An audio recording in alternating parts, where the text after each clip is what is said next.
राधे राधे दोस्तों, मैं मनीष स्वागत करता हूं आपका मेरे चैनल में।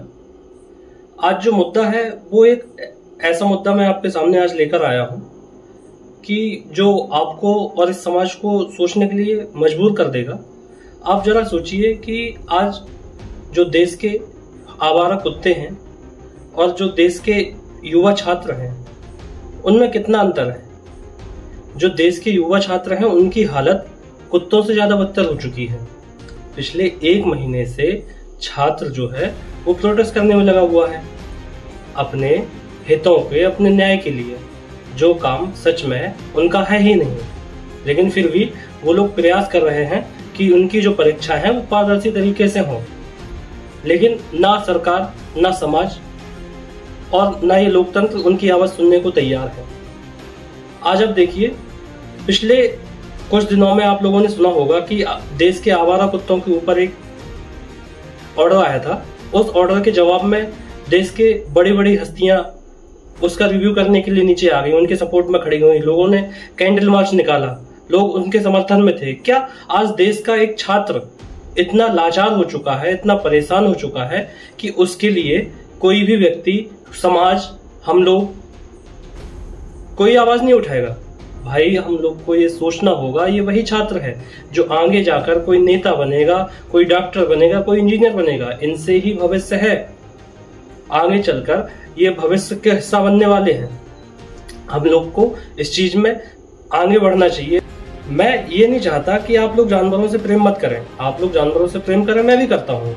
मैं बस ये चाहता हूँ कि जो ऊर्जा आप लोगों ने जानवरों को न्याय दिलाने के लिए दिखाई, आज समय है कि आपको उस ऊर्जा का कुछ % इन छात्रों के लिए देना होगा। हमारे समाज को इस चीज के लिए आवाज उठानी होगी। जब देश में 11 दिन के अंदर उन डॉग्स के लिए फैसला हो सकता है, तो ये जो छात्र हैं, इनकी परीक्षा इनके पास पड़ी हुई है, इस समय इन्हें लाइब्रेरी में पढ़ाई करनी चाहिए। लेकिन ये यहाँ पर मैदान में, रामलीला मैदान में अनशन पर बैठे हुए हैं। 24 अगस्त 2025 को छात्र और शिक्षक रामलीला मैदान में प्रोटेस्ट कर रहे थे। उनकी मांग किसी सत्ता को पलटने की नहीं थी। उनकी मांग बहुत छोटी सी थी कि एसएससी जो परीक्षा कराती है उन्हें पारदर्शिता के साथ साथ ईमानदारी से कराए। लेकिन बदले में उन्हें क्या मिला?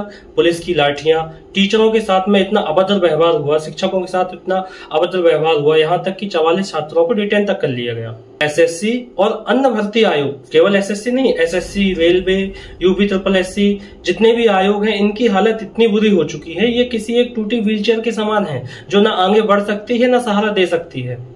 कभी सर्वर क्रैश हो जाना, कभी सेंटर इतने दूर दे देना, छात्रों को राजस्थान से अंडमान निकोबार तक पहुंचा देना, ये सब समस्याएं बहुत बड़ी हैं, बहुत बड़े स्तर पर है। पता चलता है छात्र 2000 किलोमीटर तक अपने सेंटर तक पहुंचता है, वहां जाके उसे पता चलता है कि उसका एग्जाम कैंसिल हो गया। अब उस समय जहां से वो पहुंचा वहां तक का जो किराया था, जो खर्चा था, इस सब का जिम्मेदार कौन होगा? एक छात्र गरीबी में कर्ज लेते हुए अपने माँ बाप की उम्मीदों को कायम रखते हुए अपनी तैयारी कर रहा है। वो किसी भी तरह से अपनी परीक्षा देकर एक नौकरी लेकर अपने घर वालों का सहारा बनना चाहता है। लेकिन अगर ये व्यवस्थाएं बनी रही तो वो छात्र क्या करेगा? सोचिए, आप किसी का लास्ट अटेम्प्ट होगा इस साल और इस तरह की जो समस्याएं हैं, जो गड़बड़ आ रही हैं सिस्टम में, उसी के खिलाफ तो वो लोग प्रोटेस्ट करने के लिए आए थे।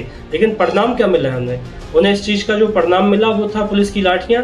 मैं ये नहीं कहता कि ये कोई पुलिस और छात्रों के बीच की लड़ाई है। मैं ये कहता हूँ ये लड़ाई है एक सिस्टम की और छात्रों की। क्या हमारा सिस्टम, क्या हमारा लोकतंत्र इतना बेकार हो चुका है कि हम लोग अब हमारे देश का जो भविष्य है कल के दिन आने वाले, हम उनके सपोर्ट में खड़े नहीं हो पा रहे हैं? हम उनके लिए कोई न्याय नहीं दे पा रहे हैं। पिछले 1 महीने से छात्र और शिक्षक इस तरह से परेशान हैं, प्रोटेस्ट कर रहे हैं, रोडों पे निकल रहे हैं, मार खा रहे हैं। ये सब काम उनका है ही नहीं। ये फेलियर है सिस्टम का। सिस्टम इस चीज में सुधार लाने की कोशिश ही नहीं कर रहा है। मैं तो इस चीज को सोचकर परेशान हूं कि जिस देश में जानवरों के ऊपर हो रही समस्या के लिए हमारे देश के न्यायालय इतने जल्दी सक्रिय हो जाते हैं, क्या उन्हें ये नहीं दिखाई देता? हमारे देश का जो न्यायालय है उसके पास ये पावर है कि वो किसी भी मामले को अपने हिसाब से संज्ञान में ले सकती है। क्या न्यायालय साहब को ये नहीं दिखता कि जो छात्र हैं, जो शिक्षक हैं, वो कितने परेशान हैं? या इन्हें भी न्याय चाहिए? या ये भी न्याय के हकदार हैं? और लास्ट में मैं बस इतना कहूंगा कि अगर हम आज अपने छात्रों को नहीं सुनेंगे तो हम उनके सपने को खो देंगे। एक तरह से हम देश के आने वाले भविष्य को खो देंगे। क्योंकि ये सिर्फ आज एक एसएससी, रेलवे या किसी आयोग की परीक्षा का सवाल नहीं है, ये सवाल है आज इस लोकतंत्र का। हम लोगों को तय करना होगा हमारी प्राथमिकता कौन है, हमारे छात्र या ये टूटा फूटा सिस्टम। क्योंकि जब लाखों छात्रों की आवाज दबा दी जाती है तो लोकतंत्र की आत्मा अपने आप में कहाँ रुठती है। तो हम लोगों को इसमें जरूर आगे आना चाहिए। मैं उम्मीद करता हूँ कि हमारा समाज, हमारी सरकार, हमारे न्यायालय इस बात को संज्ञान में लेंगे और छात्रों के हित में आगे बढ़ेंगे। मैं मनीष फिर मिलूंगा आपको ऐसे ही किसी टॉपिक के साथ। अगर आप लोगों को ये जानकारी वीडियो लगा हो तो कृपया इसे लाइक करें, चैनल को सब्सक्राइब करें। राधे राधे दोस्तों।